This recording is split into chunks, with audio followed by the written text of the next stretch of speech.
이 아이가 죽으면 저도 죽을 거예요. 이 아이가 죽으면 저도 같이 죽을 겁니다. 의사 선생님 앞에서 무릎을 꿇었습니다. 떨리는 목소리로 간신히 말을 이어갔지만 돌아온 건 차가운 침묵뿐이었습니다. 민서의 수술비는 제가 1년을 일해도 모을 수 없는 금액이었고 병원은 더 이상 기다려줄 수 없다는 최후 통첩을 보냈습니다. 이런 상황이 벌어진 데에는 아주 충격적인 이유가 있었습니다. 사연 시작 전 구독과 좋아요를 눌러주시고 어디서 듣고 계신지 댓글 남겨주세요. 그곳에 축복이 가득하기를 바라겠습니다. 한겨울 골목길은 매섭게 추웠습니다. 영하 10도를 오르내리는 날씨의 손끝은 이미 감각을 잃은 지 오래였습니다. 그래도 장갑을 벗어야 했습니다. 호떡을 뒤집고 붕어빵 틀을 닫고 손님께 거스름 돈을 드리려면 맨손이어야 했으니까요. 골목 모퉁이에 자리 잡은 작은 포장마차. 그게 제가 하루 16시간을 버티는 전부였습니다. 저녁 7시가 넘으면 골목에는 사람들이 하나둘 모여들기 시작했습니다. 퇴근길 직장인들, 학원을 마친 학생들, 술 한잔하고 나온 사람들, 모두가 따뜻한 집으로 돌아갈 곳이 있는 사람들이었습니다. 저는 그들에게 잠깐의 온기를 팔았습니다. 김이 모락모락 나는 호떡 한 봉지, 갓 구운 붕어빵 2개. 그게 전부였지만 그 작은 것들이 민서의 생명을 이어가는 유일한 줄이었습니다. 호떡 2개 주세요. 단골 아저씨가 주머니에서 500원짜리 동전 5개를 꺼냈습니다. 저는 호떡을 봉지에 담으면서 최대한 뜨거운 것으로 골라드렸습니다. 추운 날씨에 조금이라도 더 오래 온기가 유지되길 바라는 마음에서였습니다. 아저씨는 고맙다는 말도 없이 호떡을 받아들고 골목 저편으로 사라졌습니다. 그래도 괜찮았습니다. 오늘 하루 매출에 2,500원이 더해졌으니까요. 휴대폰을 꺼내 계산기를 켰습니다. 오늘 매출 47,000원. 재료비와 자리세를 빼면 순수익은 28,000원 정도. 이런 날이 한 달 동안 계속된다면 84만 원. 민서의 수술비 3,200만 원을 모으려면 계산을 멈췄습니다. 숫자를 보고 있으면 숨이 막혔으니까요. 38개월. 3년하고도 2개월이 더 필요했습니다. 하지만 민서에게 남은 시간은 3개월도 채 되지 않았습니다. 밤 10시가 넘자 골목은 한산해졌습니다. 이따금 지나가는 사람들도 포장마차를 거들떠보지 않았습니다. 다들 빨리 집에 가고 싶은 얼굴들이었습니다. 저는 호떡 반죽을 다시 치대며 마지막 손님을 기다렸습니다. 하루에 단 한 명이라도 더 오기를 바라는 게 제 간절함이었습니다. 그때였습니다. 골목 입구에 검은색 세단 한 대가 멈춰 섰습니다. 엔진 소리가 꺼지지 않은 채로 차는 그대로 서 있었습니다. 운전석에는 양복을 입은 남자가 앉아 있었고 뒷좌석 창문은 짙은 썬팅으로 가려져 안이 보이지 않았습니다. 이 추운 골목에 이런 차가 멈춰 설 이유가 없었습니다. 혹시 길을 잃었나 싶어 고개를 돌렸을 때 뒷좌석 문이 열렸습니다. 한 아이가 내렸습니다.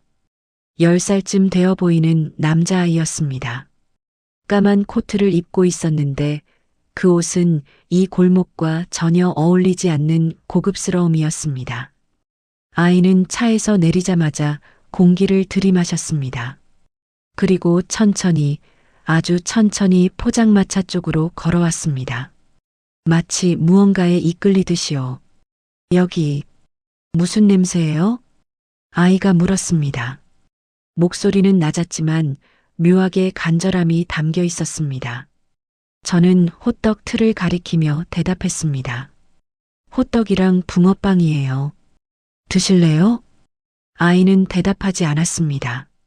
다만 포장마차 앞에 서서 김이 피어오르는 철판을 물끄러미 바라볼 뿐이었습니다. 그 눈빛이 이상했습니다. 마치 이 세상에서 처음 보는 무언가를 마주한 것 같은 그런 눈빛이었습니다. 현수 도련님, 돌아가셔야 합니다. 운전석에서 내린 남자가 다가왔습니다. 그는 아이의 팔을 잡으려 했지만 아이는 슬쩍 몸을 비켜섰습니다. 잠깐만요. 조금만요. 아이는 여전히 포장마차에서 눈을 떼지 못했습니다. 저는 왠지 모를 연민이 들었습니다. 저렇게 좋은 옷을 입고 저런 좋은 차를 타고 다니는 아이가 왜 길거리 포장마차 앞에서 저런 표정을 짓는 걸까요? 하나 드릴까요? 공짜예요. 제 말에 아이의 눈이 반짝였습니다. 하지만 그 순간 운전기사가 다시 아이의 팔을 잡았습니다. 이번에는 조금 더 강하게요. 도련님, 회장님께서 기다리고 계십니다. 늦으면 안 됩니다. 그냥 한 번만 먹어보고 싶어요.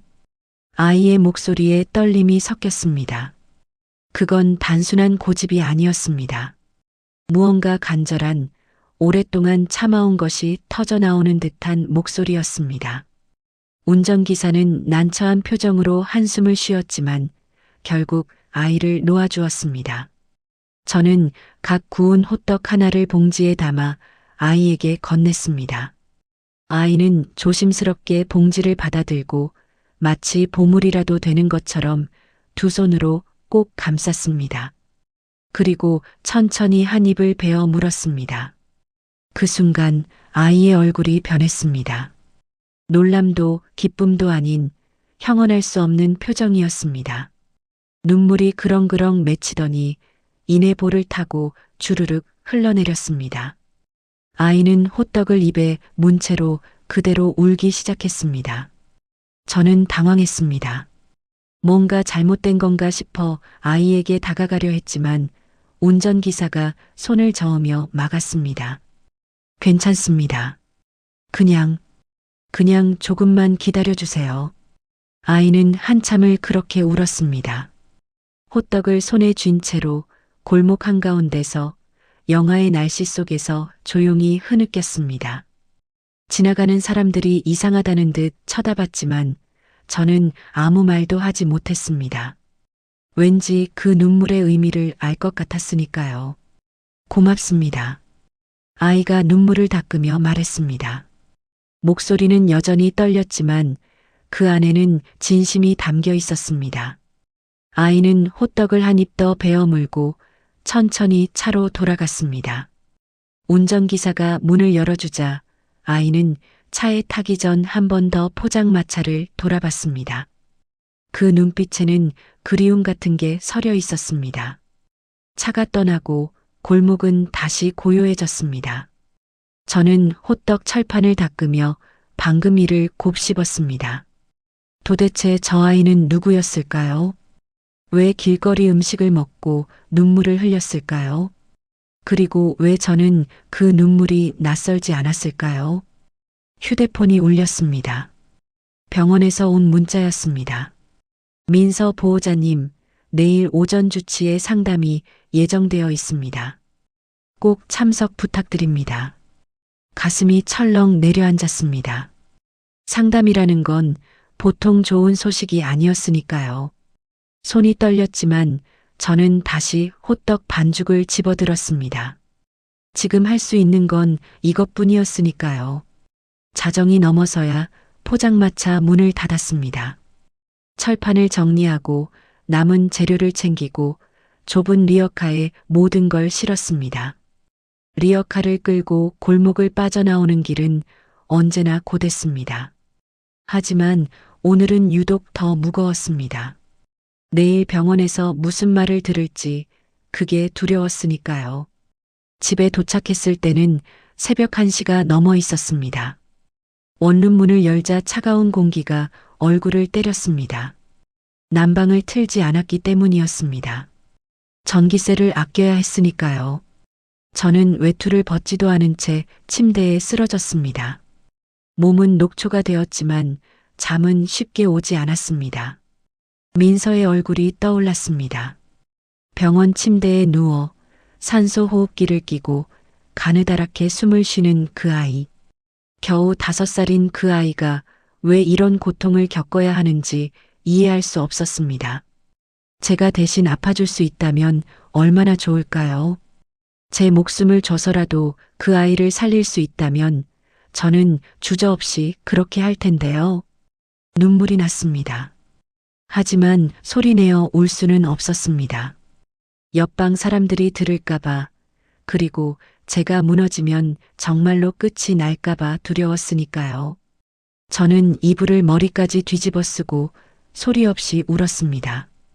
그렇게 한참을 울다가 지친 몸이 결국 잠에 빠져들었습니다. 다음 날 아침 병원으로 가는 길은 무겁기만 했습니다. 지하철을 타고 버스를 갈아타고 다시 걸어서 병원에 도착했습니다. 소아병동 4층, 민서가 있는 곳이었습니다. 복도를 걷는 내내 심장이 빠르게 뛰었습니다. 주치의 선생님이 무슨 말을 하실지 저는 이미 알고 있었습니다. 하지만 듣고 싶지 않았습니다. 지한 씨, 앉으세요. 주치의 선생님은 침착한 목소리로 말했습니다. 하지만 그 눈빛에는 안타까움이 가득했습니다. 저는 의자에 앉으며 두 손을 꼭 깍지 꼈습니다. 민서의 상태가 생각보다 빠르게 악화되고 있습니다. 수술을 더 이상 미룰 수 없습니다. 늦어도 다음 달 안에는 수술을 진행해야 합니다.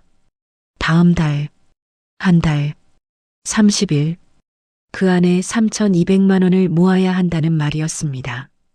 머릿속이 하얘졌습니다. 불가능했습니다.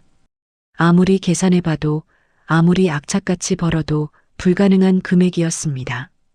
그게 어렵다면 어떻게 되나요? 떨리는 목소리로 물었습니다. 선생님은 잠시 침묵했습니다. 그리고 조심스럽게 입을 열었습니다. 민서는 스스로 숨을 쉴 수 없게 될 겁니다. 그 말이 무엇을 의미하는지 저는 알고 있었습니다. 민서가 죽는다는 뜻이었습니다. 제가 돈을 마련하지 못하면 그 아이는 죽는다는 뜻이었습니다. 눈앞이 캄캄했습니다. 방법이 정말 없을까요? 정부 지원금을 신청해 보셨나요?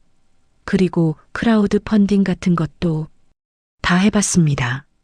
지원금은 심사에서 탈락했고 펀딩은 사람들이 관심을 가져주지 않았습니다.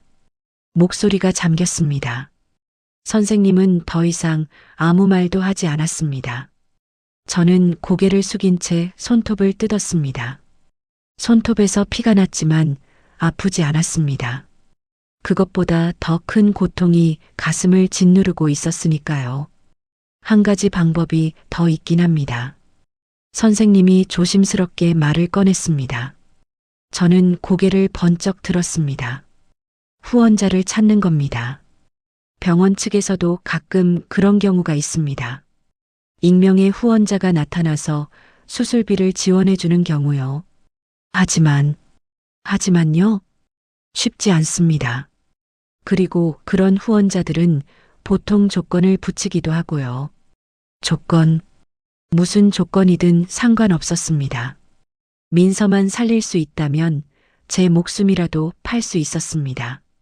저는 선생님께 거듭 부탁했습니다. 혹시 그런 후원자를 아시는지 연결해 주실 수 있는지.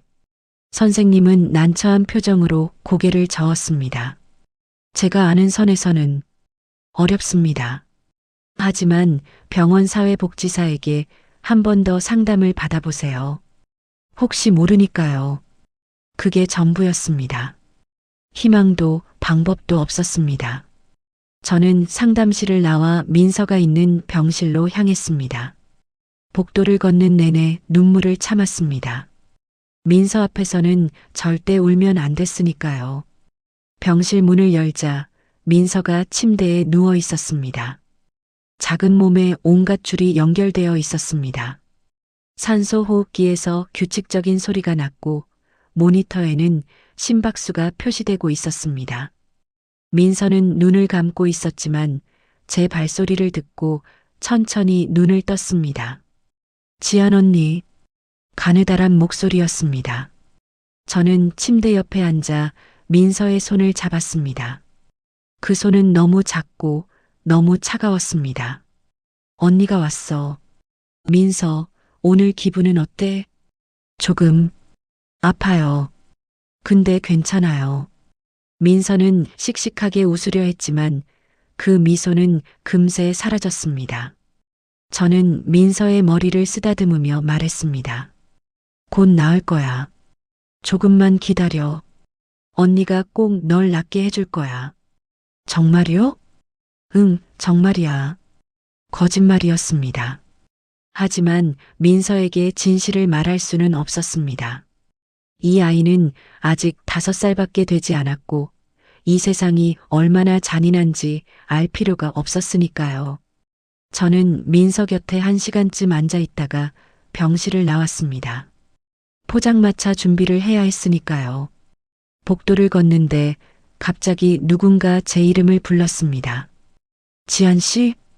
돌아보니 낯선 남자가 서 있었습니다. 양복을 단정하게 차려입은 40대쯤 되어 보이는 남자였습니다. 저는 고개를 갸웃하며 물었습니다. 저를 아시나요? 어제 골목에서 뵀습니다. 현수 도련님과 함께요. 그제야 기억이 났습니다. 어젯밤 포장마차 앞에 섰던 아이, 그리고 그 아이를 데려간 운전기사, 바로 이 남자였습니다.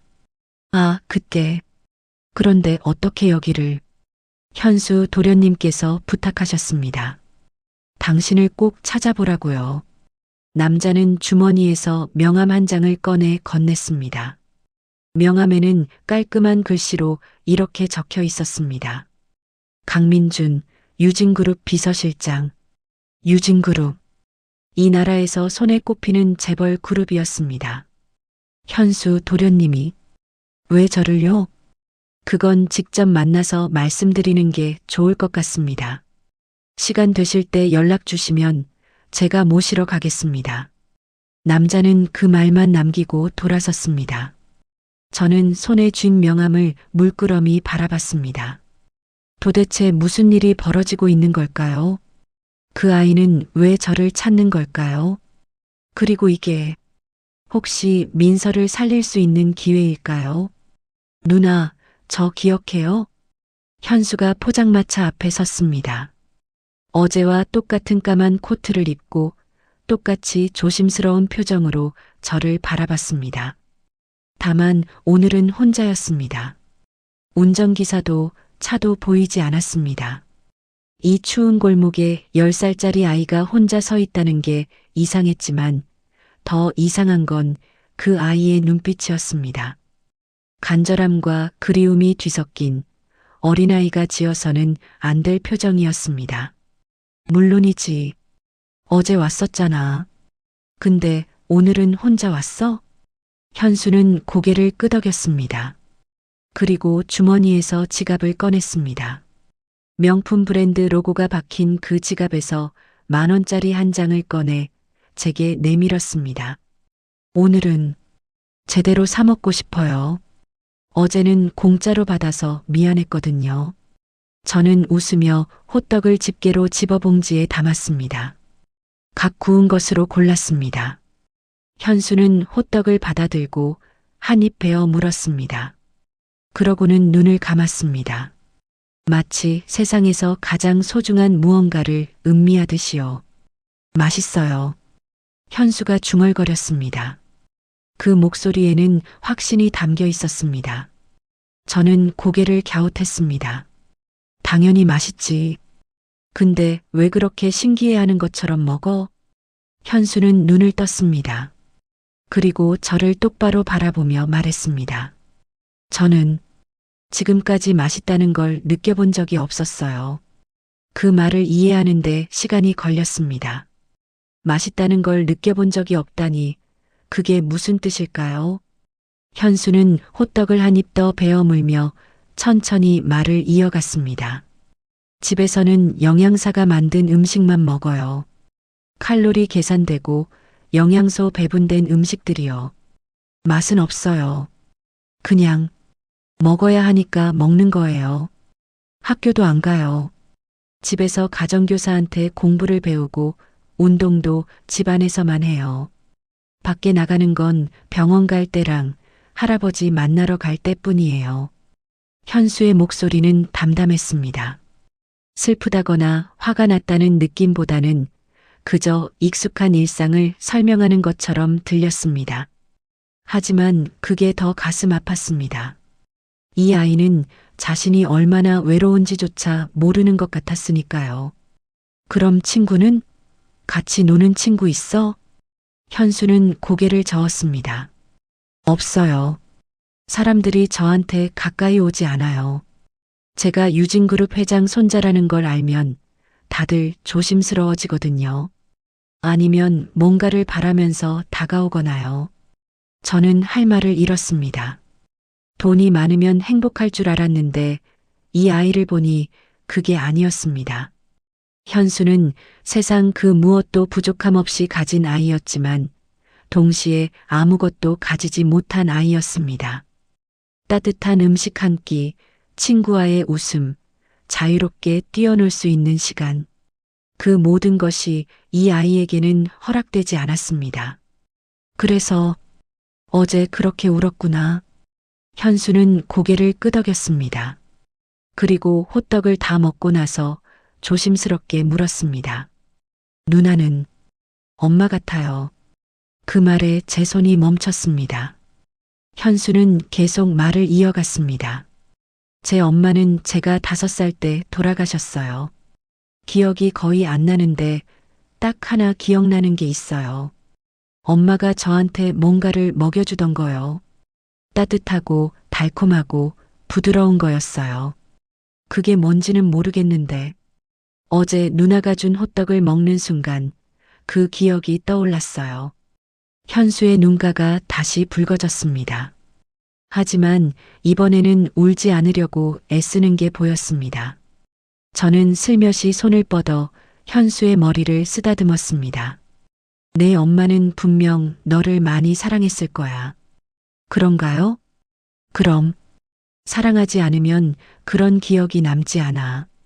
현수는 잠시 아무 말도 하지 않았습니다. 그저 제 손길을 느끼며 눈을 감고 있었습니다.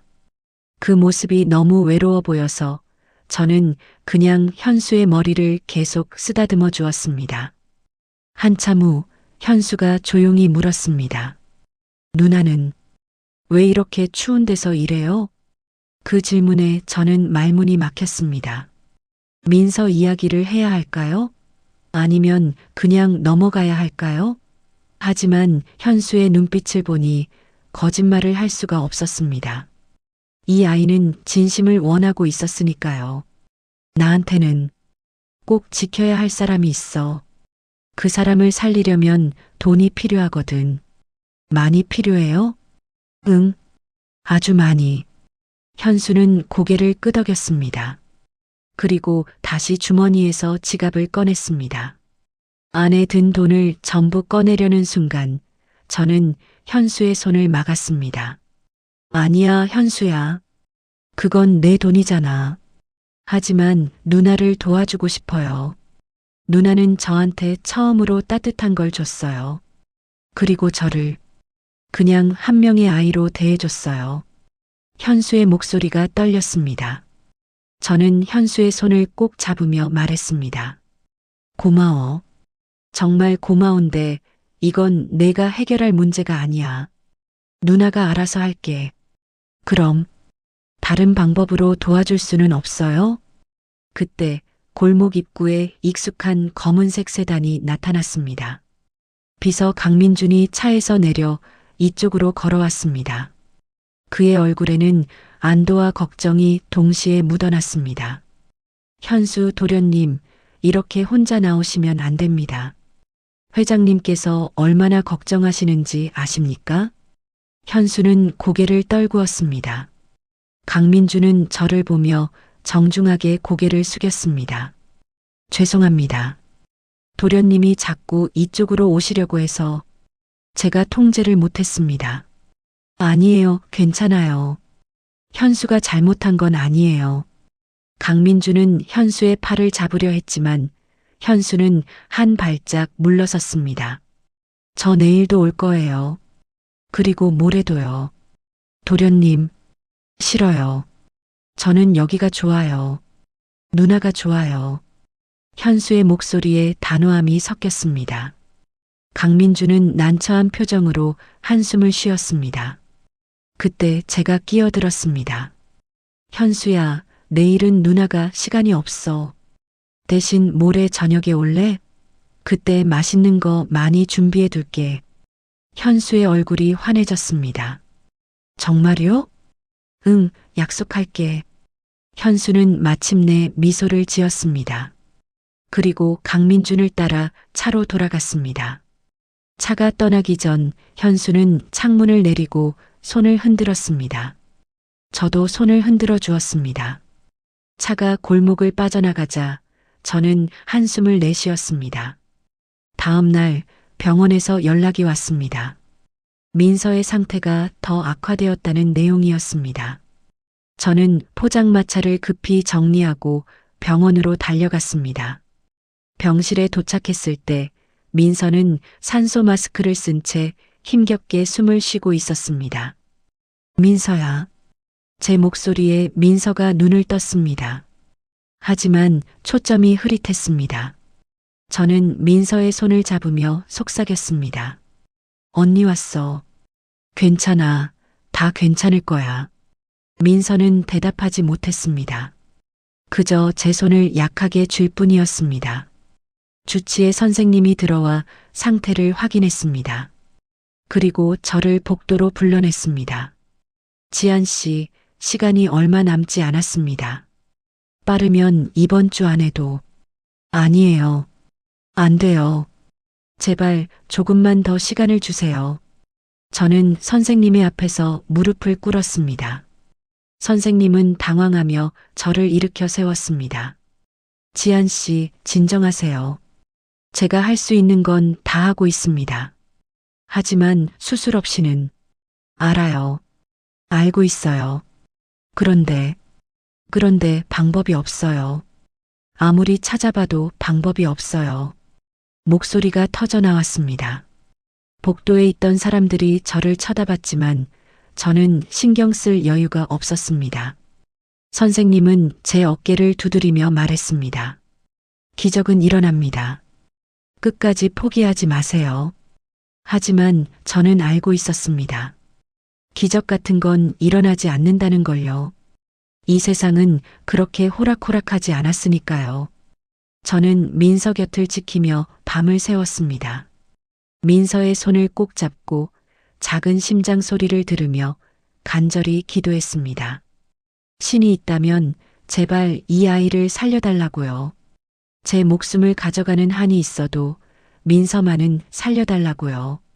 다음 날 저녁 약속대로 포장마차에 나갔습니다. 현수가 올 거라는 기대보다는 그냥 익숙한 일상이 필요했습니다. 손을 움직이고 사람들과 이야기하고 무언가를 팔고 그렇게 해야 정신을 붙잡을 수 있었으니까요. 7시쯤 되자 현수가 나타났습니다. 이번에는 강민준과 함께였습니다. 현수는 포장마차 앞에 서자마자 활짝 웃었습니다. 누나, 저 왔어요. 그래, 잘 왔어. 오늘은 특별히 준비한 게 있어. 저는 아침부터 공들여 만든 호떡을 꺼냈습니다. 팥황금 대신 견과류와 꿀을 넣은 특제 호떡이었습니다. 현수는 한 입 베어 물고는 눈을 동그랗게 떴습니다. 와, 이거 진짜 맛있어요. 그치? 내가 올 것 같아서 특별히 만들었어. 현수는 행복한 표정으로 호떡을 먹었습니다. 그 모습을 보니 제 마음도 조금은 가벼워졌습니다. 적어도 이 순간만큼은 누군가를 행복하게 해줄 수 있다는 게 위안이 되었으니까요. 누나, 힘든 일 있어요? 현수가 갑자기 물었습니다. 저는 깜짝 놀라 현수를 바라봤습니다. 왜 그렇게 생각해? 눈이 슬퍼 보여요. 우는 것 같은 눈이에요. 아이의 눈은 거짓말을 하지 못했습니다. 저는 씁쓸하게 웃으며 대답했습니다. 조금. 근데 괜찮아. 누나는 강하니까. 저도 도와줄 수 있어요. 뭐든지요. 현수의 진심이 느껴졌습니다. 저는 현수의 머리를 쓰다듬으며 말했습니다. 내가 이렇게 와주는 것만으로도 충분해. 고마워, 현수야.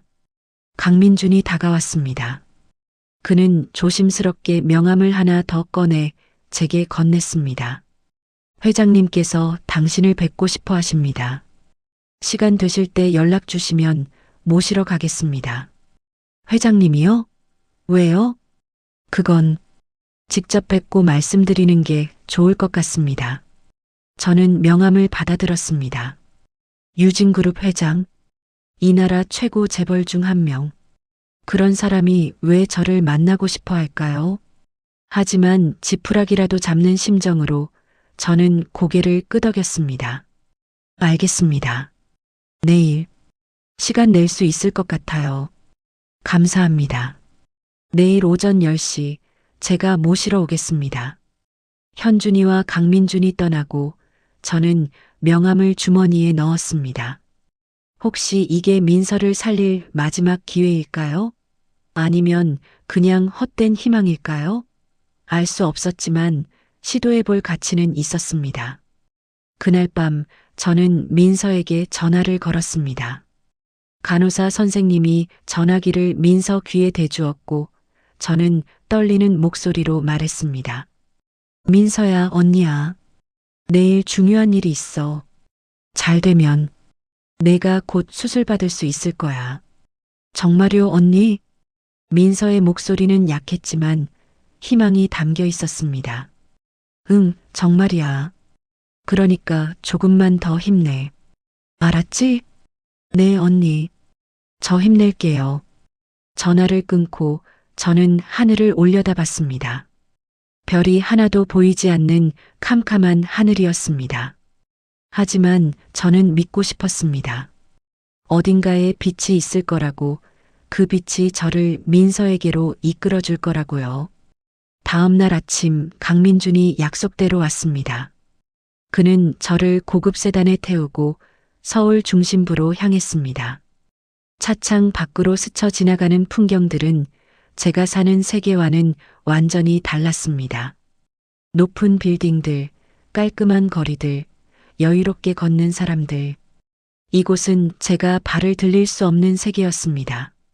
차는 거대한 건물 앞에 멈췄습니다. 유진그룹 본사였습니다. 강민주는 저를 최상층으로 안내했습니다. 엘리베이터가 올라가는 내내 제 심장은 빠르게 뛰었습니다.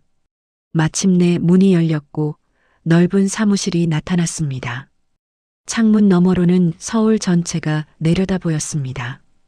그리고 그 창문 앞에 한 노인이 서 있었습니다. 어서 오시오. 노인이 돌아섰습니다.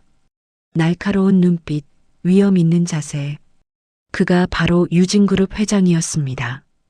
저는 긴장한 채로 고개를 숙였습니다. 안녕하세요. 앉으시오. 우선 차부터 한잔하시죠. 회장은 소파를 가리켰습니다. 저는 조심스럽게 앉았고 비서가 차를 내왔습니다.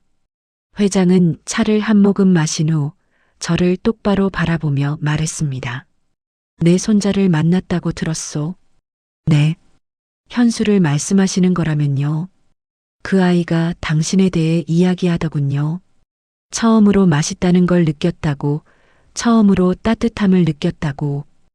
회장의 목소리에 미묘한 감정이 섞였습니다. 저는 조심스럽게 대답했습니다. 저는 그냥 호떡을 팔았을 뿐입니다. 아니요. 당신은 그 이상을 했소. 내 손자에게 세상을 보여줬소. 회장은 잠시 침묵했습니다. 그리고 천천히 입을 열었습니다. 당신에게 제안이 하나 있소. 그 순간 제 운명이 바뀌기 시작했습니다. 당신이 내 손자의 엄마가 되어주시오. 회장의 말에 저는 귀를 의심했습니다. 차를 든 손이 떨렸고 잔이 소리를 내며 받침에 부딪혔습니다. 회장은 여전히 저를 똑바로 응시하고 있었습니다. 농담이 아니었습니다. 저기, 무슨 말씀이신지. 문자 그대로요. 현수에게는 엄마가 필요하오. 정확히는 진짜 엄마 같은 누군가가 필요하단 말이요. 회장은 창밖을 바라보며 말을 이었습니다. 현수의 엄마는 5년 전에 세상을 떠났소. 교통사고였지. 그 후로 현수는 변했소. 아무것도 먹지 않으려 하고 누구도 만나지 않으려 했소. 의사들은 시민성 미각장애라고 했소. 트라우마 때문에 맛을 느끼지 못하게 된 거라고. 5년 동안 그 아이는 그저 살아있기만 할 뿐이었소. 저는 숨을 죽이며 회장의 말을 들었습니다. 그런데 당신을 만나고 나서 현수가 웃었소. 5년 만에 처음으로요. 그리고 맛있다고 했소. 그게 얼마나 대단한 일인지 아시오? 하지만 저는 그냥 평범한 사람입니다. 현수에게 어울리는 사람이 아니에요. 오히려 그래서 필요한 거요. 현수 주변에는 계산된 사람들만 있어. 돈을 바라보는 사람들, 권력을 바라보는 사람들. 진심으로 그 아이를 대하는 사람은 아무도 없어. 당신은 달랐어. 그 아이를 그냥 아이로 봐줬소. 회장은 다시 저를 바라봤습니다. 계약직이요. 1년 동안 현수의 곁에 있어 주시오. 그 대가로 당신이 필요한 돈을 드리겠소. 그리고 1년 후 현수가 회복되면 계약은 끝이요. 서로에게 부담 없이 3,200만 원. 민서의 수술비. 아니, 민서의 생명. 그게 제 눈앞에 놓여 있었습니다. 하지만 동시에 현수라는 아이의 마음도 저울에 올라가 있었습니다. 저는 입술을 깨물었습니다. 시간을, 조금만 생각할 시간을 주세요. 물론이요. 내일까지 답을 듣겠소. 저는 비틀거리며 사무실을 나왔습니다. 엘리베이터를 타고 1층으로 내려오는 동안 머릿속이 복잡했습니다. 민서를 살릴 수 있는 기회. 하지만 그게 다른 아이의 감정을 이용하는 거라면 현수는 진심으로 저를 따르는데 제가 돈 때문에 그 곁에 있는 거라면 밖으로 나왔을 때 현수가 서 있었습니다. 학교 가는 길이었는지 교복을 입고 가방을 메고 있었습니다.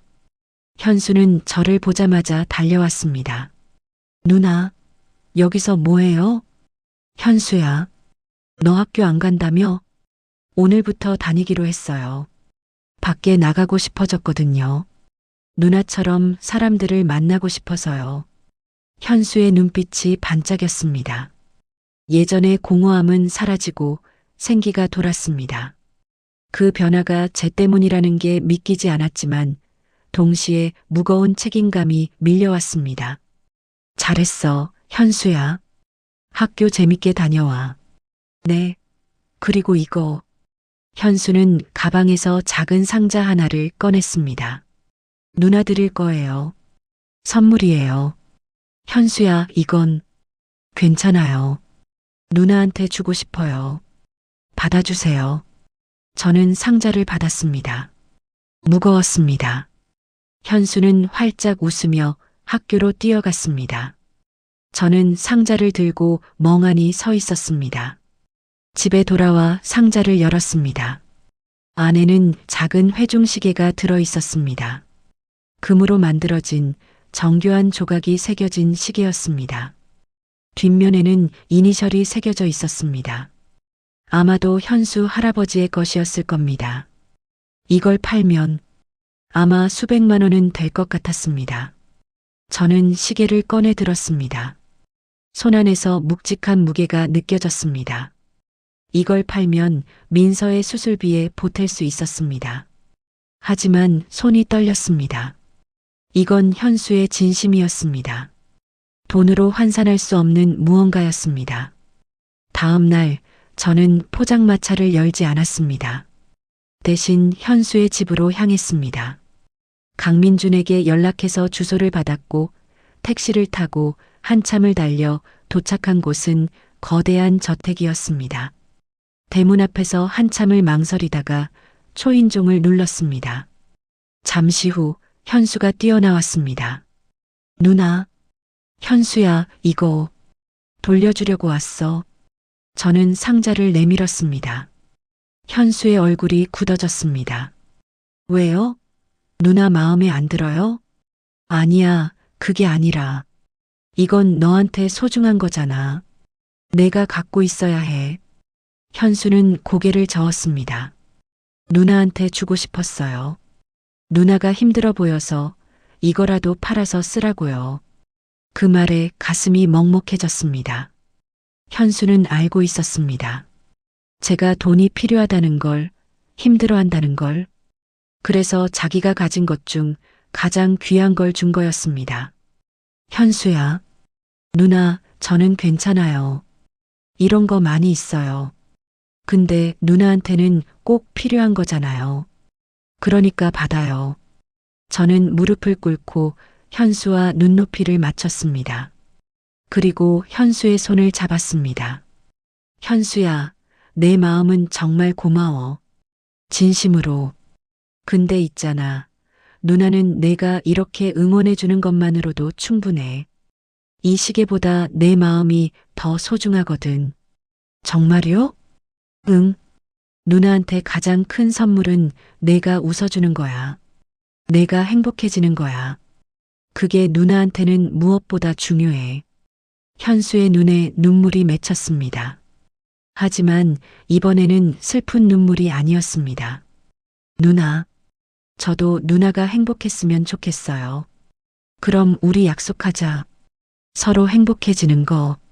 어때? 현수는 고개를 끄덕였습니다. 저는 현수를 꼭 안아주었습니다. 작고 따뜻한 몸이 제 품에 안겼습니다. 이 순간 저는 깨달았습니다. 제가 현수에게 필요한 게 아니라 현수도 제게 필요했다는 거리요. 그날 이후 현수는 매일 포장마차에 왔습니다. 학교가 끝나면 곧장 달려와서 숙제를 하거나 그냥 제 곁에 앉아 있었습니다.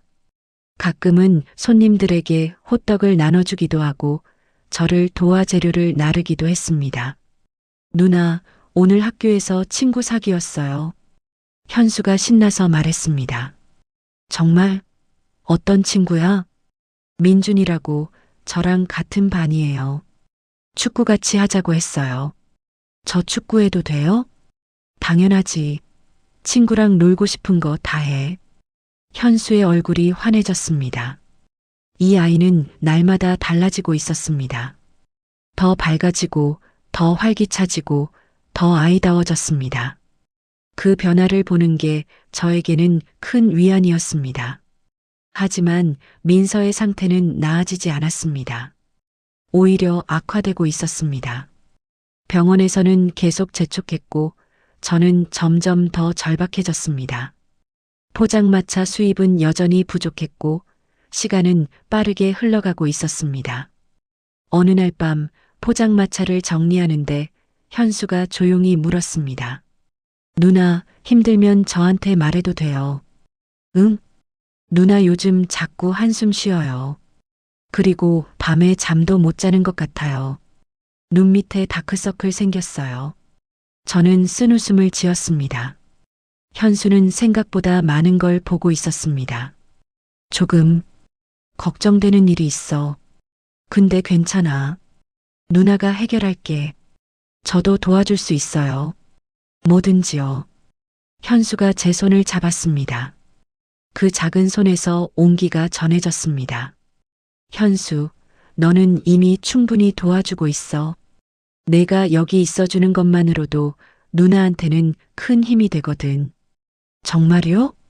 응. 누나는 요즘 내가 있어서 버틸 수 있어. 내가 웃는 걸 보면 누나도 힘이 나거든. 그때 현수가 가방에서 작은 인형 하나를 꺼냈습니다. 그럼 이거 줄게요. 제가 제일 좋아하는 인형이에요. 누나가 힘들 때 이거 보면서 저 생각해요. 그럼 힘날 거예요. 작은 곰 인형이었습니다. 낡았지만 깨끗하게 관리된 흔적이 보였습니다. 현수가 얼마나 아끼던 물건인지 알 수 있었습니다. 현수야, 이건 받아요. 제가 누나한테 줄 수 있는 최고의 선물이에요. 저는 인형을 받았습니다. 그리고 현수를 다시 안아주었습니다. 이 아이가 얼마나 따뜻한지, 얼마나 순수한지.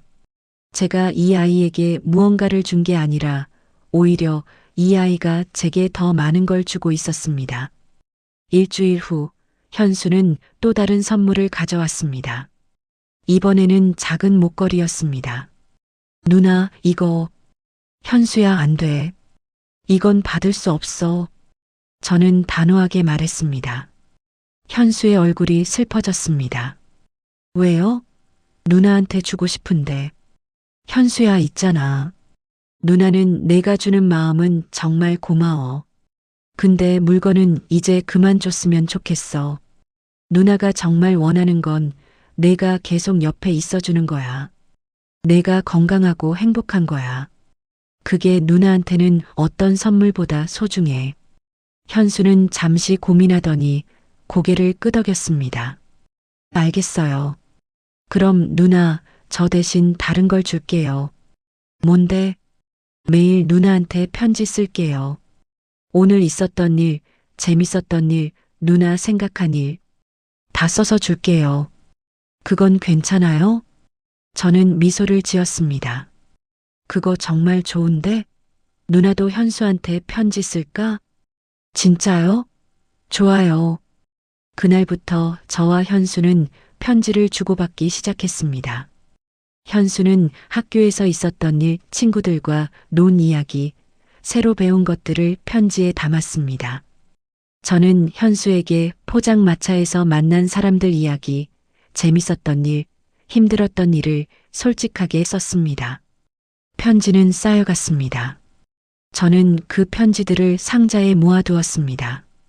힘들 때마다 꺼내 읽으면 현수의 웃음소리가 들리는 것 같았습니다. 그리고 조금씩, 아주 조금씩 버틸 힘이 생겼습니다. 한 달이 지났을 때 현수가 포장마차에 와서 말했습니다. 누나, 저 오늘 시험 봤어요. 100점 받았어요. 정말? 우리 현수 대단한데? 선생님이 칭찬해 주셨어요. 그리고 친구들이 축하해 줬어요. 누나, 저 너무 행복해요. 현수의 눈이 반짝였습니다. 더 이상 공허하지 않았습니다. 생기로 가득 찬 눈이었습니다. 누나도 행복해. 현수가 행복하면 누나도 행복하거든. 그럼 누나, 우리 계속 이렇게 지내요. 계속 행복하게요. 저는 대답하지 못했습니다. 민서의 수술 날짜가 2주 후로 잡혔다는 연락을 받았기 때문입니다. 돈은 여전히 모이지 않았고 시간은 얼마 남지 않았습니다. 저는 선택의 기로에 서 있었습니다. 회장의 제안을 받아들일 것인가? 아니면 다른 방법을 찾을 것인가? 그날 밤 저는 현수가 준 곰 인형을 안고 잠을 청했습니다. 꿈속에서 민서와 현수가 함께 웃고 있었습니다. 하지만 꿈에서 깨어났을 때 현실은 여전히 냉혹했습니다. 휴대폰에 문자가 와 있었습니다. 회장으로부터였습니다. 결정하셨습니까? 시간이 얼마 남지 않았습니다. 저는 휴대폰을 꺼안고 한참을 울었습니다. 답을 알고 있었습니다. 하지만 그 답을 내리는 게 너무 무거웠습니다. 민서를 살리기 위해 저는 현수의 곁에 가야 했습니다. 진심이든 계산이든 그건 중요하지 않았습니다. 민서의 생명이 걸린 문제였으니까요. 새벽 4시 저는 회장에게 문자를 보냈습니다. 제안 받아들이겠습니다. 대신 조건이 있습니다. 현수에게는 이게 계약이라는 걸 절대 말하지 마세요. 저는 현수를 진심으로 대할 겁니다. 곧바로 답장이 왔습니다. 좋습니다. 내일 계약서를 준비하겠습니다. 그리고 고맙습니다. 저는 휴대폰을 내려놓고 창밖을 바라봤습니다. 동이 트고 있었습니다. 새로운 하루가 시작되고 있었습니다. 그리고 제 삶도 이제 완전히 달라질 참이었습니다. 현수에게 어떻게 말해야 할까요? 제가 이제 현수의 곁에 있게 된다고, 하지만 그게 돈 때문이라는 걸 절대 들키지 않아야 한다고. 가슴이 아팠습니다. 하지만 선택은 이미 끝났습니다. 민서를 위해서라면 저는 무엇이든 할 수 있었으니까요. 계약서에 서명을 하는 순간 펜을 쥔 손이 떨렸습니다. 유진그룹 회장실은 고요했습니다. 회장은 제 맞은편에 앉아 무표정한 얼굴로 저를 지켜보고 있었고, 강민주는 옆에서 서류를 정리하고 있었습니다. 3,200만 원. 그 금액이 제 통장으로 입금될 것이고, 민서는 살 수 있을 것입니다. 하지만 동시에 저는 1년 동안 현수의 곁에서 진심과 거짓 사이 어딘가에 서 있어야 했습니다. 계약 기간은 1년입니다. 그동안 현수의 정서적 안정을 최우선으로 해주시면 됩니다. 물론 현수는 이게 계약이라는 걸 알지 못합니다. 그리고 앞으로도 알아서는 안 됩니다. 회장의 목소리는 차갑고 단호했습니다. 그리고 한 가지 더. 현수에게는 보호자가 한 명 더 있습니다. 보호자요? 제 아들입니다. 현수의 아버지. 이름은 유현도. 그는 지금 해외에 있지만 곧 돌아올 겁니다. 그가 돌아오면 상황이 조금 복잡해질 수 있습니다. 무슨 뜻인지. 현도는 현수를 사랑합니다. 하지만 방법을 모릅니다. 아내를 잃은 후로 그는 현수를 멀리했습니다. 너무 아파서 차라리 보지 않는 게 나았던 거죠. 하지만 그것이 현수에게는 상처가 되었습니다. 회장은 잠시 말을 멈췄습니다. 그의 눈에 순간적으로 슬픔이 스쳤지만 곧 사라졌습니다. 당신이 현수 곁에 있으면 현도는 불편해할 겁니다. 어쩌면 반대할지도 모릅니다. 하지만 제가 설득하겠습니다. 당신은 현수만 생각하면 됩니다. 저는 고개를 끄덕였습니다. 그리고 마지막 장에 서명을 했습니다. 계약은 완료되었습니다. 이제 돌이킬 수 없었습니다. 그날 오후 저는 곧장 병원으로 달려갔습니다. 원무과에 수술비를 입금했고 주치의 선생님께 수술 일정을 확정했습니다. 모든 게 꿈만 같았습니다. 몇 주 전만 해도 불가능해 보였던 일이 이렇게 순식간에 이루어지다니. 민서야, 언니 왔어. 병실 문을 열었을 때 민서는 침대에 누워 창밖을 보고 있었습니다. 제 발소리를 듣고 고개를 돌렸습니다. 창백한 얼굴에 미소가 번졌습니다. 언니, 오늘은 일찍 왔네요. 응. 민서한테 좋은 소식 알려주러 왔어. 저는 민서의 침대 옆에 앉았습니다. 그리고 민서의 작은 손을 잡았습니다. 다음 주에 수술 받을 수 있어. 수술 잘 되면 민서 곧 퇴원할 수 있어. 민서의 눈이 커졌습니다. 정말요? 진짜예요? 응, 진짜야. 언니가 약속 지켰지? 민서는 눈물을 글썽이며 제 손을 꼭 쥐었습니다. 언니, 고마워요. 정말 정말 고마워요. 고맙긴. 언니가 할 일 한 거지. 저는 민서를 안아주었습니다. 작고 약한 몸이 제 품에 안겼습니다. 이 아이를 지킬 수 있다는 것, 그것만으로 충분했습니다. 다른 건 중요하지 않았습니다. 병원을 나와 포장마차로 향하는 길, 저는 현수에게 어떻게 말해야 할지 고민했습니다. 이제 저는 현수의 집에서 지내게 될 것이고 포장마차는 당분간 접어야 했습니다. 현수는 어떻게 받아들일까요? 기뻐할까요? 아니면 부담스러워할까요? 포장마차에 도착했을 때 현수는 이미 와 있었습니다. 학교 가방을 옆에 두고 숙제를 하고 있었습니다. 제 모습을 보자 환하게 웃었습니다. 누나, 오늘 수학 시험 봤는데 95점 받았어요. 우와, 대단한데? 우리 현수 천재 아니야? 현수는 수줍게 웃으며 공책을 덮었습니다. 저는 현수 옆에 앉았습니다. 그리고 천천히 말을 꺼냈습니다. 현수야, 누나가 할 말이 있어. 무슨 말인데요? 누나가 앞으로 너네 집에서 지내게 됐어. 현수의 눈이 휘둥그레졌습니다. 정말요? 누나가 우리 집에서 살아요? 응. 내 할아버지께서 누나한테 부탁하셨어. 현수 곁에 있어 달라고. 괜찮겠어? 괜찮긴요. 완전 좋아요. 현수는 자리에서 벌떡 일어나 제 손을 잡았습니다. 누나, 그럼 이제 매일 같이 있을 수 있어요? 응, 그렇지. 와, 꿈만 같아요. 현수의 기쁨이 진심이었습니다. 그 순수한 기쁨을 보니 가슴 한편이 아팠습니다. 이 아이는 계약 따위는 모른 채 그저 저와 함께 있을 수 있다는 것만으로 행복해했습니다. 저는 현수의 머리를 쓰다듬으며 다짐했습니다. 계약이든 아니든 이 아이에게는 진심으로 대하겠다고. 다음 날 저는 작은 가방 하나만 들고 현수의 집으로 향했습니다. 강민준이 차로 데리러 왔고 30분쯤 달려 도착한 곳은 거대한 저택이었습니다. 담장만 해도 끝이 보이지 않았고 정원은 공원처럼 넓었습니다. 여기가 현수가 사는 곳이구나. 네. 도련님 방은 2층입니다. 지한 씨 방은 도련님 방 옆에 준비해 두었습니다. 저는 현관을 들어섰습니다. 대리석 바닥, 높은 천장, 샹들리에.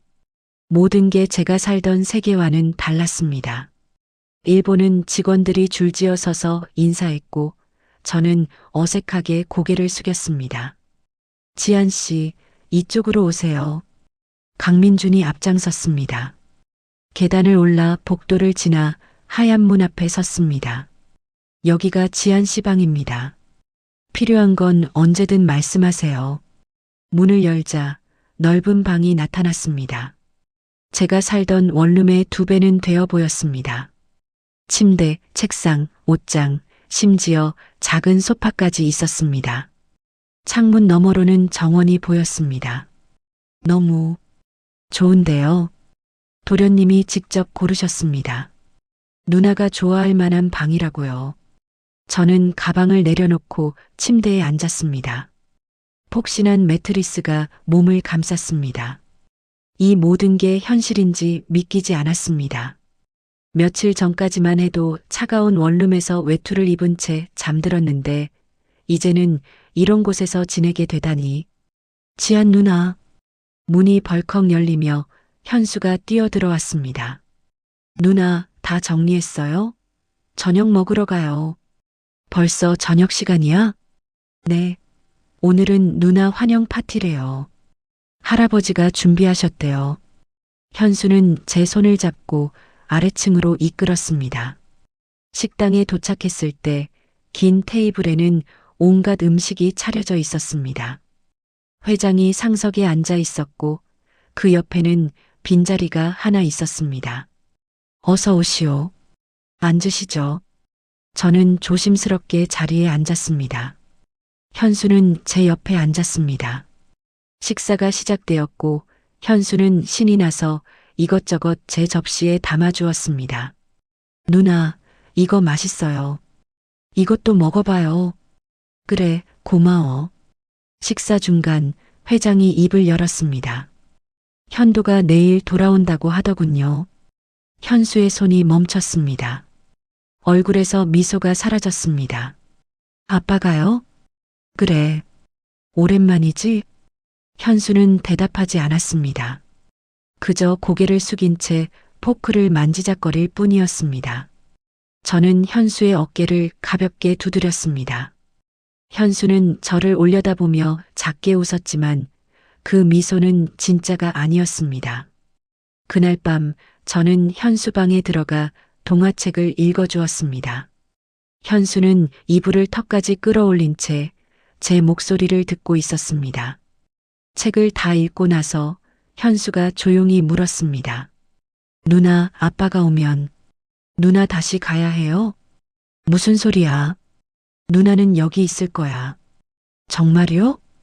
응, 약속할게. 현수는 안도한 표정으로 눈을 감았습니다. 저는 현수의 이마에 가볍게 입을 맞추고 방을 나왔습니다. 복도에는 강민준이 서 있었습니다. 내일 유연도 회장님이 도착하십니다. 오전 11시쯤 될 겁니다. 현수는 아빠를 별로 안 좋아하는 것 같던데요. 강민준은 한숨을 쉬었습니다. 현도 회장님도 힘드십니다.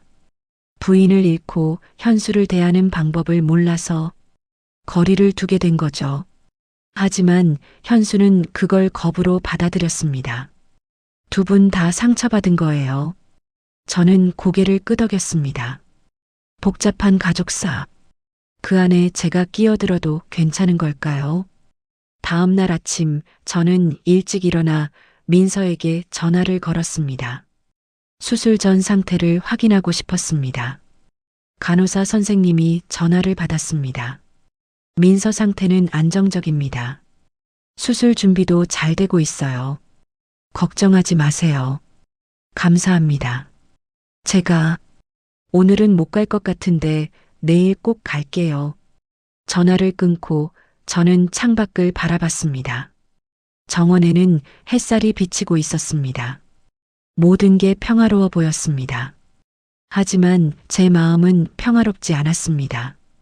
오전 11시 현관 앞에 검은색 차가 멈춰 섰습니다. 저는 2층 창문에서 그 모습을 지켜봤습니다. 차에서 한 남자가 내렸습니다. 키가 크고 어깨가 넓었습니다. 양복을 단정하게 입었고 선글라스를 끼고 있었습니다.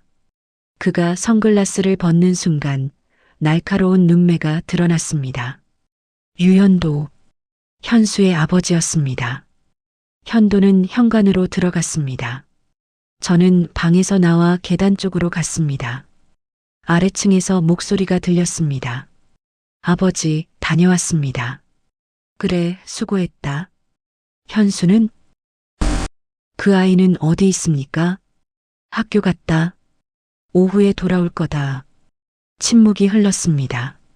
저는 계단 중간에서 멈춰 섰습니다. 아래로 내려가야 할지 아니면 방으로 돌아가야 할지 고민하던 순간 강민준이 저를 발견했습니다. 아, 지한 씨. 내려오세요. 저는 천천히 계단을 내려갔습니다. 현도가 저를 올려다봤습니다. 그의 눈빛은 차갑고 경계심으로 가득했습니다. 이쪽이 지한 씨입니다. 현수 도련님을 돌봐주실 분입니다. 현도는 저를 위아래로 훑어봤습니다.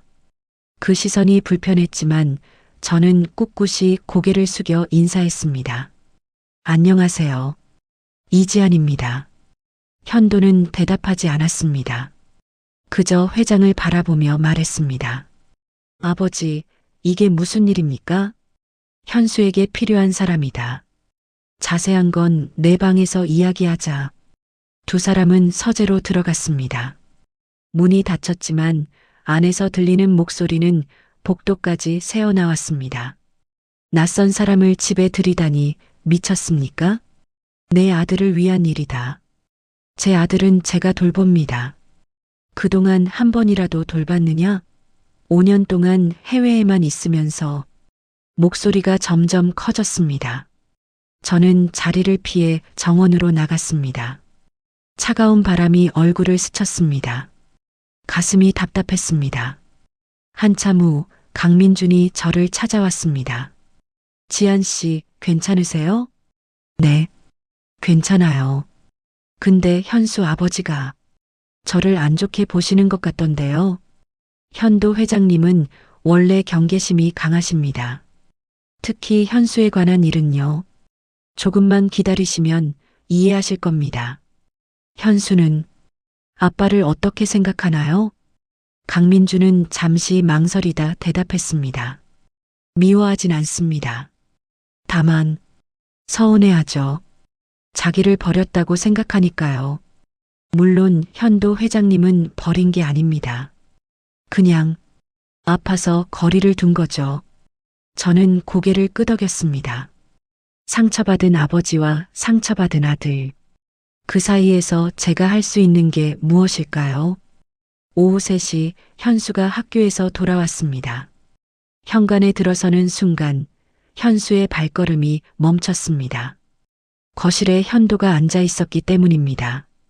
아빠, 그래, 다녀왔냐? 어색한 침묵이 흘렀습니다. 저는 주방에 서서 그 광경을 지켜봤습니다. 현도는 일어서서 현수에게 다가갔습니다. 하지만 현수는 한 발짝 물러섰습니다. 학교는 잘 다니고 있니? 네. 그래. 잘하고 있구나. 다시 침묵. 현도는 현수의 머리를 쓰다듬으려 했지만 현수는 고개를 돌렸습니다. 현도의 손이 허공에 멈췄습니다. 그 순간 그의 눈에 상처가 스쳤습니다. 현수야, 간식 먹을래? 제가 끼어들었습니다. 현수는 저를 보자 얼굴이 밝아졌습니다. 누나, 네, 먹을래요. 현수는 제 손을 잡고 주방으로 왔습니다. 현도는 그 모습을 지켜보고 있었습니다.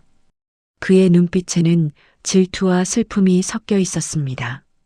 저는 현수에게 우유와 쿠키를 내주었습니다. 현수는 행복한 표정으로 먹었습니다. 그때 현도가 주방으로 들어왔습니다. 이지연 씨. 네. 잠깐 이야기 좀 합시다. 저는 현수를 보았습니다. 현수는 불안한 눈으로 저를 바라봤습니다. 저는 현수의 어깨를 두드렸습니다. 괜찮아. 금방 올게. 현도를 따라 테라스로 나갔습니다. 그는 담배를 꺼내 물었다가 다시 주머니에 넣었습니다. 당신이 누군지는 모르겠습니다. 하지만 내 아들에게 접근한 이유가 뭡니까? 접근이라뇨. 사람들은 다 목적이 있습니다. 돈이든 권력이든 뭔가를 바라고 우리 가족에게 오죠. 당신도 그런 거 아닙니까? 그 말에 가슴이 찔렸습니다. 맞았으니까요. 저는 돈 때문에 여기 왔으니까요. 하지만 지금은 달랐습니다. 지금은 현수가 정말 소중했습니다. 저는 현수를 돕고 싶었습니다. 그 아이가 행복했으면 좋겠어서요. 그게 진심입니까? 네. 현도는 저를 오랫동안 응시했습니다. 그리고 한숨을 쉬었습니다. 증명해 보이십시오. 당신이 진심이라는 걸. 어떻게요? 지켜보겠습니다. 당신이 내 아들을 어떻게 대하는지. 만약 조금이라도 상처를 준다면 그땐 가만두지 않겠습니다. 현도는 그 말을 남기고 돌아섰습니다. 저는 테라스에 혼자 남았습니다. 바람이 차갑게 불었습니다. 그날 밤 저는 병원에 전화를 걸었습니다. 민서의 수술이 내일 모레였습니다. 꼭 가봐야 했습니다. 하지만 현수를 혼자 둘 수도 없었습니다. 다음 날 아침 저는 회장에게 부탁했습니다. 내일 오전에 잠깐 병원에 다녀와도 될까요? 무슨 일이요? 제가 돌봐야 할 아이가 있습니다. 내일 수술이 있어서요. 회장은 고개를 끄덕였습니다. 그렇게 하시오. 현수는 제가 돌보겠소. 감사합니다. 저는 현수에게 말했습니다. 현수야, 누나가 내일 아침에 잠깐 나갔다 올게. 오후에는 돌아올 거야. 어디 가는데요? 중요한 일이 있어서. 미안해. 현수는 잠시 생각하더니 고개를 끄덕였습니다. 괜찮아요. 누나도 할 일 있죠. 다녀와요. 다음 날 저는 새벽같이 일어나 병원으로 향했습니다. 수술실 앞에서 민서를 기다렸습니다. 침대에 누운 민서가 보였습니다. 저는 민서의 손을 잡았습니다. 언니 여기 있어. 무서워하지 마. 언니, 수술 잘 될까요? 당연하지. 우리 민서 곧 뛰어다닐 수 있을 거야. 민서는 웃었습니다. 그리고 수술실로 들어갔습니다. 문이 닫히는 순간 저는 주저앉았습니다. 복도 바닥에 앉아 손을 모으고 기도했습니다. 3시간이 지났습니다. 수술실 불이 꺼졌습니다. 의사 선생님이 나왔습니다. 보호자분? 네, 저는 벌떡 일어섰습니다. 수술 잘 됐습니다. 회복만 잘하면 퇴원할 수 있습니다. 그 말에 눈물이 쏟아졌습니다. 저는 선생님께 거듭 감사 인사를 했습니다. 민서가 살았습니다. 드디어 살았습니다. 병원을 나와 현수의 집으로 돌아가는 길, 저는 휴대폰을 확인했습니다. 현수에게서 문자가 와 있었습니다. 누나, 언제 와요? 보고 싶어요. 저는 미소를 지으며 답장을 보냈습니다. 금방 갈게. 조금만 기다려. 택시에서 내려 저택으로 들어갔습니다. 현관을 열자 현수가 계단 위에 앉아 있었습니다. 저를 보자 뛰어내려왔습니다. 누나, 미안, 오래 기다렸지? 괜찮아요. 누나 왔으니까요. 현수는 제 손을 잡았습니다. 그 순간 복도 모퉁이에서 현도가 저를 바라보고 있는 게 보였습니다. 그는 저와 현수를 번갈아 보더니 조용히 고개를 돌렸습니다. 그의 뒷모습에서 저는 외로움을 느꼈습니다. 현수만큼이나 어쩌면 그보다 더 외로운 사람. 상처를 주려던 게 아니라 상처받기 싫어서 거리를 둔 사람. 저는 현수의 손을 잡고 방으로 올라갔습니다. 하지만 마음 한편에는 현도의 모습이 남아 있었습니다. 밤 11시 저는 창가에 서서 정원을 내려다봤습니다. 달빛이 나무 그림자를 길게 늘어뜨렸고 바람에 나뭇잎이 흔들렸습니다. 고요한 밤이었습니다. 하지만 제 마음은 고요하지 않았습니다. 민서의 수술은 성공했지만 회복 과정이 남아 있었습니다. 그리고 여기 현수의 곁에도 제가 있어야 했습니다. 두 아이를 동시에 돌본다는 게 쉽지 않았습니다. 하지만 포기할 수는 없었습니다. 휴대폰을 꺼내 병원에 전화를 걸었습니다. 간호사 선생님이 받았습니다. 민서 상태는 어떤가요? 안정적입니다. 오늘 처음으로 스스로 물을 마셨어요. 회복이 빠른 편이에요. 다행이네요. 제가 내일 아침에 갈게요. 천천히 오세요. 민서는 잘 지내고 있으니까요. 전화를 끊고 저는 한숨을 내쉬었습니다. 민서는 이제 괜찮을 것입니다. 시간이 조금 걸리겠지만 반드시 회복할 것입니다. 그 생각만으로도 가슴이 벅차올랐습니다. 지난 몇 달 동안의 불안과 두려움이 이제야 조금씩 사라지고 있었습니다. 누나, 뒤에서 작은 목소리가 들렸습니다.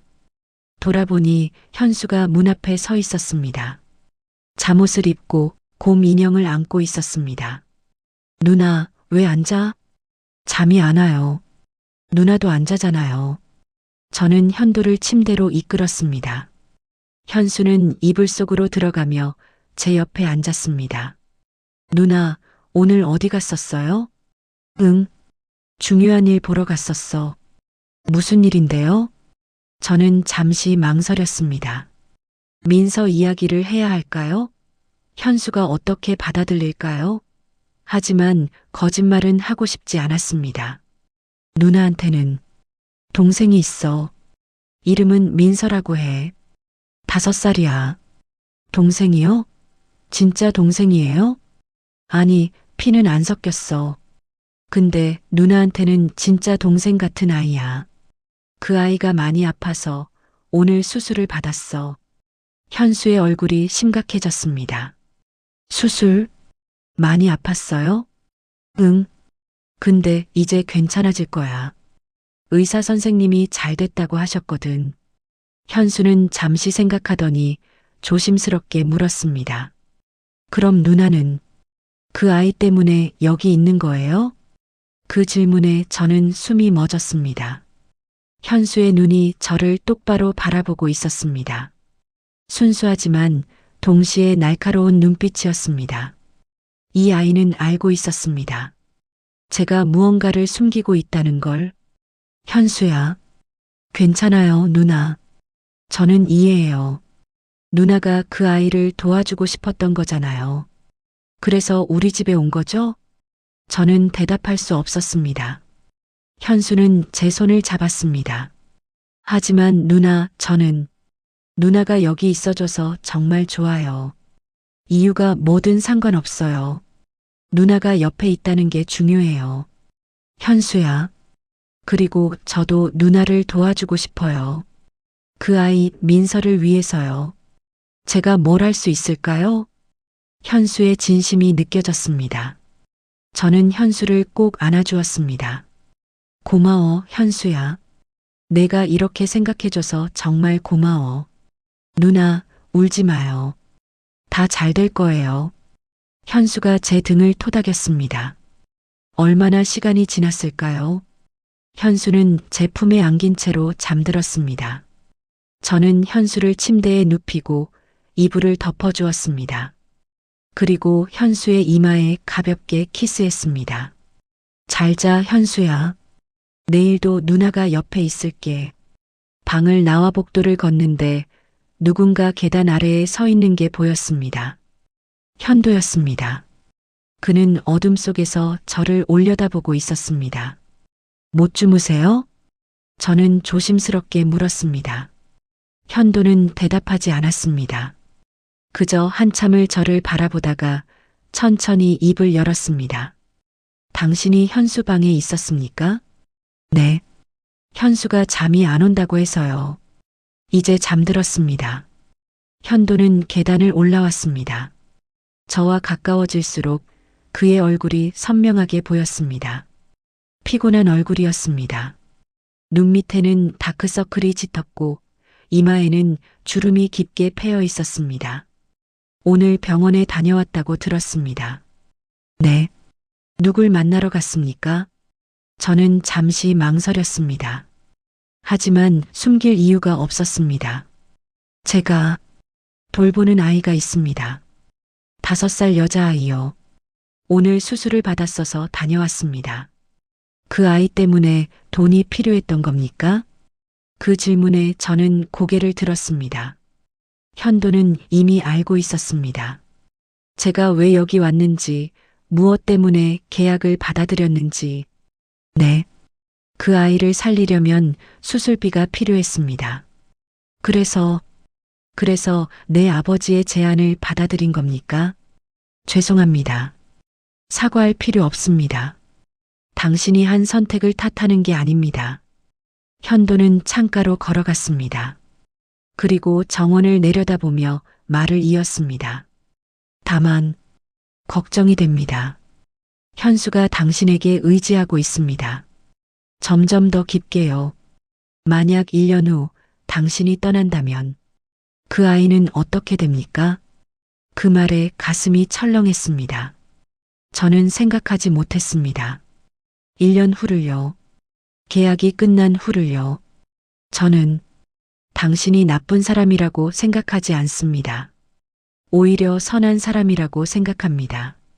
하지만 선한 의도가 때로는 더 큰 상처를 줍니다. 특히 현수처럼 약한 아이에게는요. 현도는 저를 돌아봤습니다. 당신이 진심으로 현수를 대한다는 건 압니다. 오늘 하루 지켜봤으니까요. 하지만 진심만으로는 부족합니다. 책임이 필요합니다. 끝까지 책임질 각오가 되어 있습니까? 저는 대답할 수 없었습니다. 1년 후 저는 어떻게 될까요? 민서는 회복할 것이고 계약은 끝날 것입니다. 그럼 저는 떠나야 할까요? 현수를 두고 생각해 보십시오. 그리고 답을 내리십시오. 현수를 위해서라도요. 현도는 그 말을 남기고 자기 방으로 들어갔습니다. 저는 복도에 혼자 남았습니다. 그의 말이 머릿속을 맴돌았습니다. 책임. 끝까지 책임질 각오. 저는 제 방으로 돌아왔습니다. 침대에 누웠지만 잠이 오지 않았습니다. 천장을 바라보며 앞으로의 시간을 생각했습니다. 1년이라는 시간 동안 저는 현수와 얼마나 가까워질까요? 그리고 떠날 때 저는 어떤 상처를 남길까요? 창밖으로 달이 보였습니다. 둥근 달이 구름 사이로 얼굴을 내밀었습니다. 저는 달을 보며 속삭였습니다. 어떻게 해야 할까요? 제가 뭘 해야 할까요? 대답은 오지 않았습니다. 다만 바람만이 창문을 스쳤을 뿐입니다. 같은 시각 현수는 꿈을 꾸고 있었습니다. 꿈속에서 현수는 엄마와 함께 있었습니다. 엄마는 웃고 있었고 따뜻한 무언가를 현수에게 먹여주고 있었습니다. 달콤하고 부드럽고 따뜻했습니다. 현수는 행복했습니다. 엄마의 손을 잡고 엄마의 목소리를 듣고 엄마의 웃음을 보며 행복했습니다. 그런데 갑자기 엄마가 멀어지기 시작했습니다. 현수는 엄마를 붙잡으려 했지만 손이 닿지 않았습니다. 엄마는 점점 더 멀어졌고 결국 사라졌습니다. 현수는 혼자 남겨졌습니다. 어둠 속에서 차가운 곳에서 엄마. 현수는 눈물을 흘렸습니다. 하지만 그때 누군가 현수의 손을 잡았습니다. 따뜻한 손이었습니다. 현수는 고개를 들었습니다. 지안이었습니다. 지안이 웃고 있었습니다. 괜찮아, 현수야. 누나가 여기 있어. 누나, 혼자 두지 않을게. 약속할게. 그 말에 현수는 안도했습니다. 지안의 손을 꼭 잡았습니다. 그리고 다시 웃을 수 있었습니다. 꿈에서 깬 현수는 천장을 바라봤습니다. 눈가에 눈물이 맺혀 있었습니다. 손으로 닦아내며 현수는 중얼거렸습니다. 내일도 누나를 볼 수 있어. 내일도 모레도. 그 생각만으로 현수는 다시 잠에 빠져들 수 있었습니다.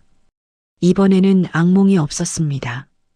따뜻한 꿈이었습니다. 같은 시각 현도는 서재에 앉아 있었습니다. 책상 위에는 서류가 쌓여 있었지만 그는 한 장도 읽지 못했습니다. 머릿속이 복잡했습니다. 지안이라는 여자. 그녀는 선한 사람이었습니다. 그건 부정할 수 없었습니다. 오늘 하루 지켜본 결과 그녀는 진심으로 현수를 대했습니다. 계산이나 거짓 없이 순수하게. 하지만 그게 문제였습니다. 진심은 때로 더 위험했습니다. 현수는 이미 지안에게 마음을 열었습니다. 5년 동안 닫혀있던 마음을요. 그런데 만약 지안이 떠난다면 현수는 다시 혼자가 될 것입니다. 더 깊은 상처를 안고요. 현도는 책상 서랍을 열었습니다. 안에는 사진 한 장이 들어 있었습니다. 아내의 사진이었습니다. 웃고 있는 얼굴, 행복했던 시절의 모습. 현도는 사진을 꺼내 들었습니다. 여보, 내가 뭘 해야 할까요? 현수를 어떻게 지켜야 할까요? 아내는 대답하지 않았습니다. 다만 사진 속에서 웃고 있을 뿐이었습니다. 현도는 사진을 가슴에 안았습니다. 그리고 눈을 감았습니다. 5년 전 아내가 떠난 그날이 떠올랐습니다. 병원에서 받은 전화, 급하게 달려간 응급실, 그리고 차가워진 아내의 손. 현도는 그 순간을 잊을 수 없었습니다. 세상이 무너지는 것 같았습니다. 숨을 쉴 수 없었고 앞이 보이지 않았습니다. 그리고 현수, 겨우 5살이었던 현수가 엄마를 찾으며 울던 모습. 현도는 현수를 안아줄 수 없었습니다. 현수를 보는 것만으로도 아내가 떠올랐고 그게 너무 고통스러웠습니다. 그래서 도망쳤습니다. 해외로, 일 속으로, 현수에게서 멀리. 하지만 그게 현수에게는 또 다른 상실이었다는 걸 현도는 나중에야 깨달았습니다. 엄마를 잃은 아이가 아빠까지 잃었다고 느낀 것입니다. 그 죄책감이 현도를 짓눌렀습니다. 하지만 어떻게 해야 할지 몰랐습니다. 시간이 너무 많이 지나버렸고 현수는 이미 현도를 밀어냈습니다. 제가 나쁜 아버지입니다. 현도는 사진에 대고 속삭였습니다. 당신이 봤다면 실망했을 겁니다. 제가 현수를 이렇게 만들었으니까요.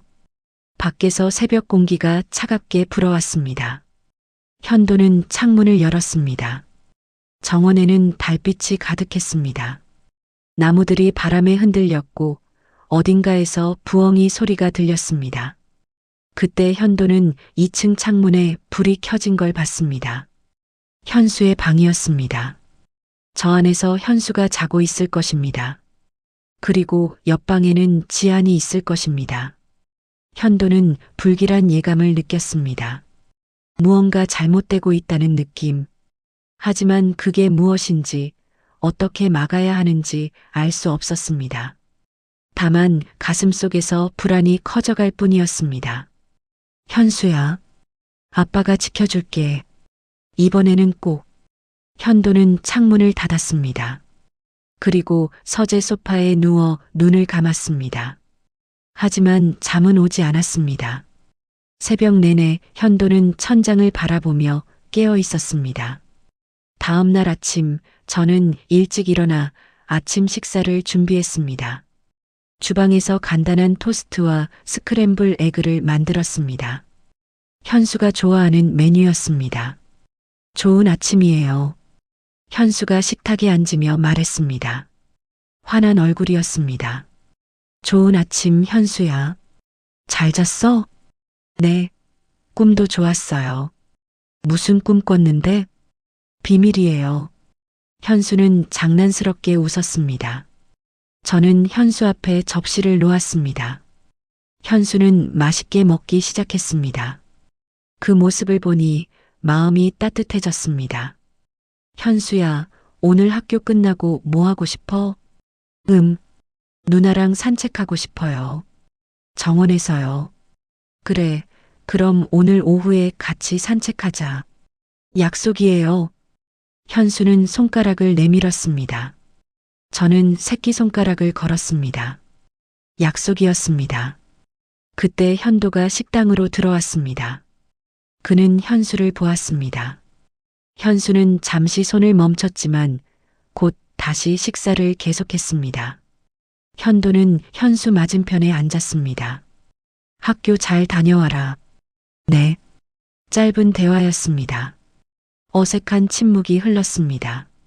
저는 자리에서 일어나려 했지만 현도가 말했습니다. 지안 씨도 앉으십시오. 같이 식사하시죠. 아, 네.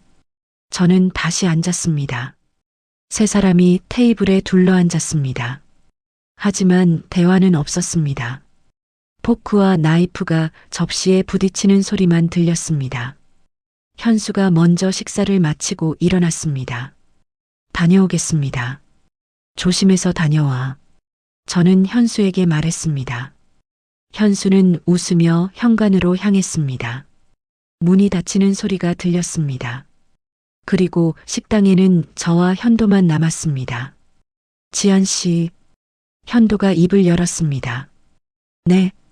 어젯밤 제 말 생각해 보셨습니까? 네. 생각했습니다. 그래서요? 저는 잠시 망설였습니다. 그리고 천천히 대답했습니다. 저는 책임지고 싶습니다. 현수를 끝까지요. 1년이라는 시간이 끝나도 현수가 필요로 한다면 옆에 있고 싶습니다. 진심입니까? 네. 처음에는 돈 때문에 여기 왔습니다. 그건 부정할 수 없어요. 하지만 지금은 달라요. 현수가 제게도 소중해졌어요. 그 아이를 상처 주고 싶지 않아요. 현도는 저를 오랫동안 바라봤습니다. 그리고 고개를 끄덕였습니다. 알겠습니다. 당신을 믿겠습니다. 하지만 만약 현수에게 상처를 준다면 그러지 않을게요. 약속합니다. 현도는 자리에서 일어났습니다. 그리고 나가기 전에 한 번 더 저를 돌아봤습니다.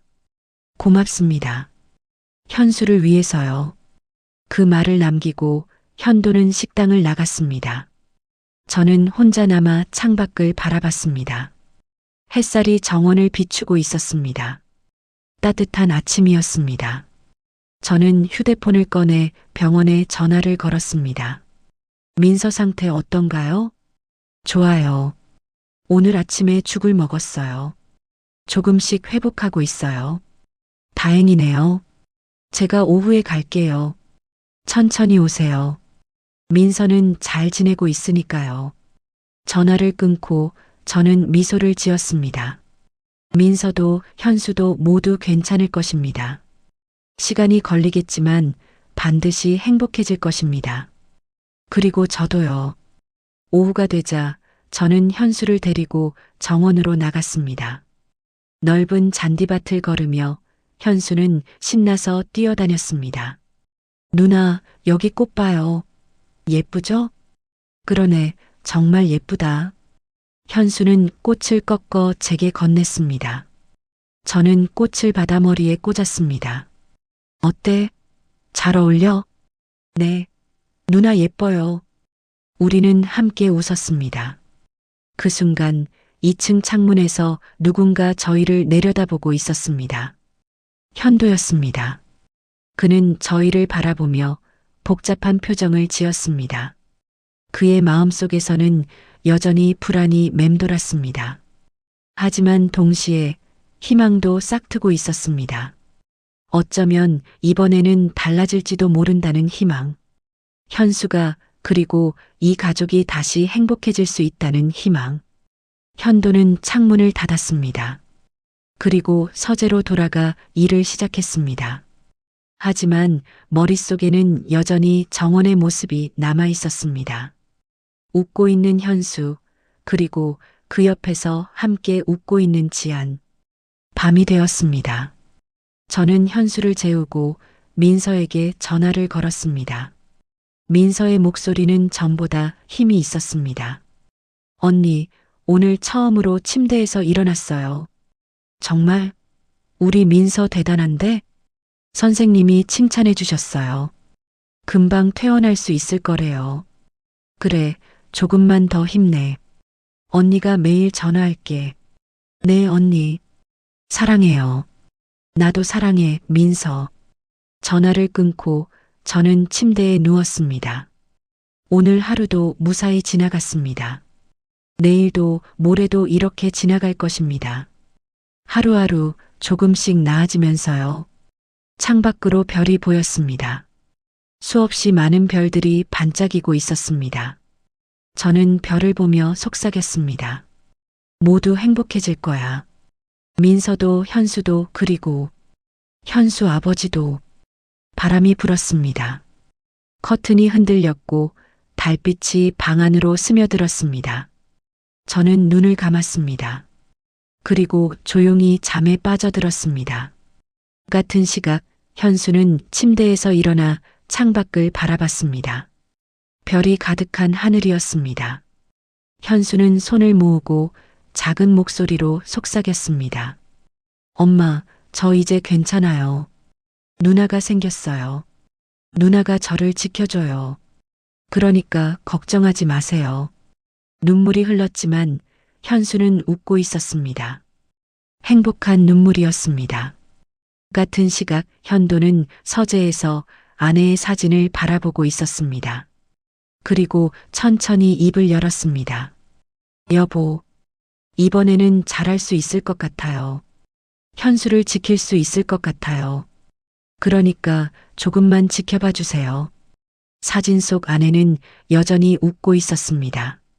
마치 괜찮다고 잘할 거라고 말하는 것처럼요. 밤은 깊어갔습니다. 세 사람은 각자의 방에서 각자의 생각에 잠겼습니다. 서로를 떠올리며 서로를 위해 기도하며 내일을 기다렸습니다. 그리고 그 내일은 새로운 시작이 될 것입니다. 세 사람의 삶이 얽히고 서로를 변화시키며 함께 나아가는 시작이요. 희망은 아직 남아 있었습니다. 어둠 속에서도 별은 빛나고 있었습니다. 지금까지 사연을 시청해 주셔서 감사합니다. 오늘도 행복하세요.